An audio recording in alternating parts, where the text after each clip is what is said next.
இப்பொழுது நம்ம வெஜிடபிள் பிரியாணி செய்ய போகிறோம்.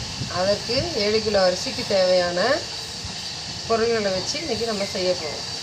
இப்பொழுது 1.5 லிட்டர் ஆயில் போட்டு காய்ந்து கொண்டு இருக்கிறது. இப்போ பிரியாணிக்கு தேவையான மசாலாக்கள்லாம் ரெடியாக வச்சுருக்கோம். நம்ம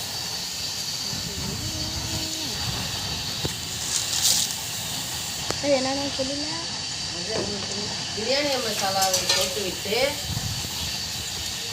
எண்ணெய் காய் மசாலாவை சேர்த்து விட்டோம்.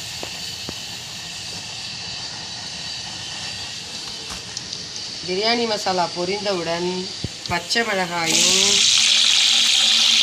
வெங்காயத்தையும் சேர்க்கிறோம்.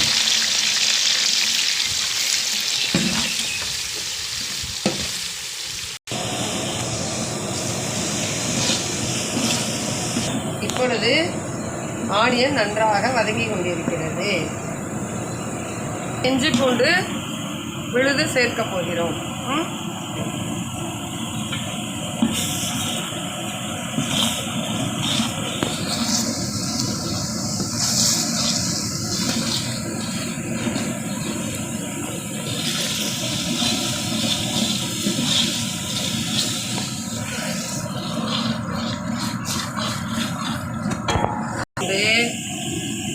இஞ்சி பூண்டு அடிப்பிடிக்காமல் இருப்பதற்காக சிறிது உப்பு சேர்க்கவும். உப்பு சேர்த்து கிளறினால் இஞ்சி பூண்டு பேஸ்ட்டு அடிப்பிடிக்காமல் இருக்கும். எண்ணெயில் நன்றாக இஞ்சி பூண்டு வதங்கி வரவும்.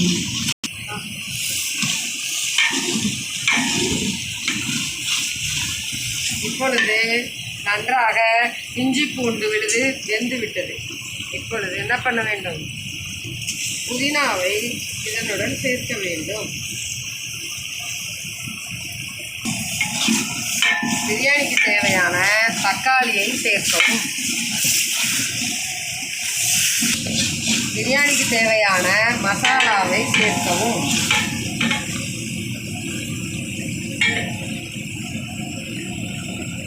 மட்டன் மசாலா சொல்லுங்க. மட்டன் மசாலா,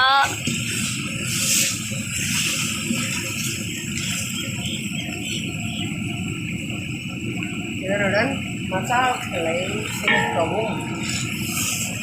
கட் பண்ணி இதற்கு தேவையான மிளகாத்தூளை சேர்க்கவும்.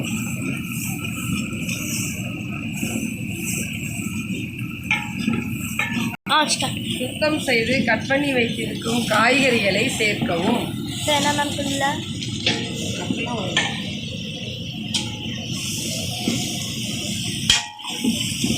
தேவையான லெமன் சாறை சேர்க்கவும்.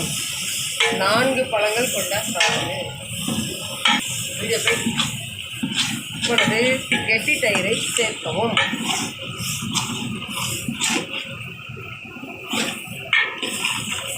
அரை லிட்டர் கெட்டி தயிரை பிரியாணிக்கு தேவையானதை சேர்க்கவும்.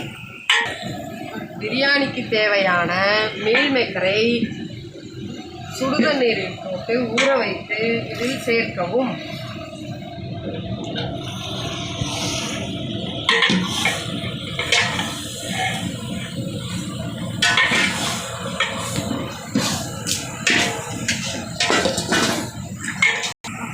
நான்கு மணி நேரம் ஊற வைத்த 1/2 கிலோ பட்டாணியை 2 விசில் விட்டு வேக வைத்து பிரியாணியில் சேர்க்கவும்.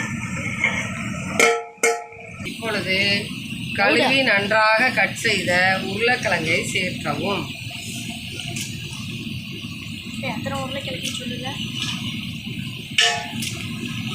காய்கறிகள் நம்ம தேவைக்கேற்ப அதிகமாகவும் கம்மியாவதும் நம்மளுடைய விருப்பம்.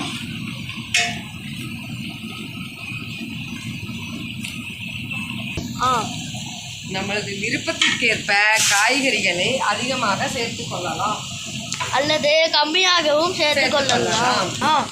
காய்கறிகள் நன்றாக வதங்கிவிட்டது. இப்பொழுது பிரியாணி அரிசிக்கு தேவையான சுடு தண்ணீரை கொதிக்க வைத்து இதில் ஊற்றவும். பிரியாணிக்கு தேவையான சுடு தண்ணீரை ஊற்றவும். சுடுதண்ணீர் ஊற்றி பிரியாணி செய்து கொதிக்க வைத்த நீரில் பிரியாணி செய்தால் பிரியாணி சாஃப்டாக இருக்கும்.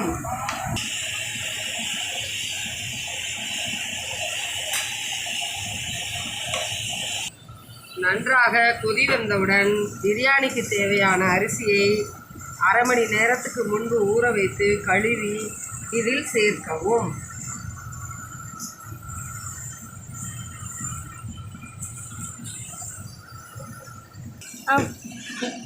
இப்பொழுது நன்றாக கிளறி விடவும். தண்ணீரும் அரிசியும் சமமாக வந்தவுடன் அடுப்பை அணைத்துவிட்டு வாழை இலை வைத்து மேலே வெயிட் வைத்து தம் வைத்து விட்டால் 20 நிமிடம் கழித்து பிரியாணி ரெடி.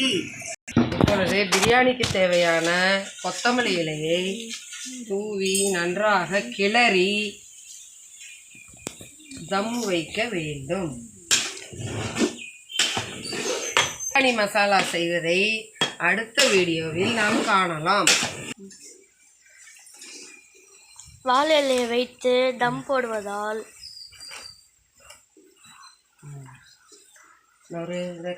பிரியாணிக்கு 20 நிமிடம் தம் வைக்கவும்.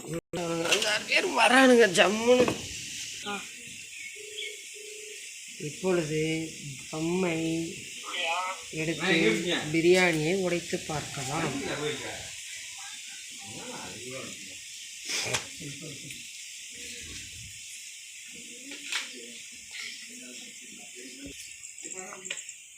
நெய் போட்டு பிரியாணி தம்மை உடைக்கவும்.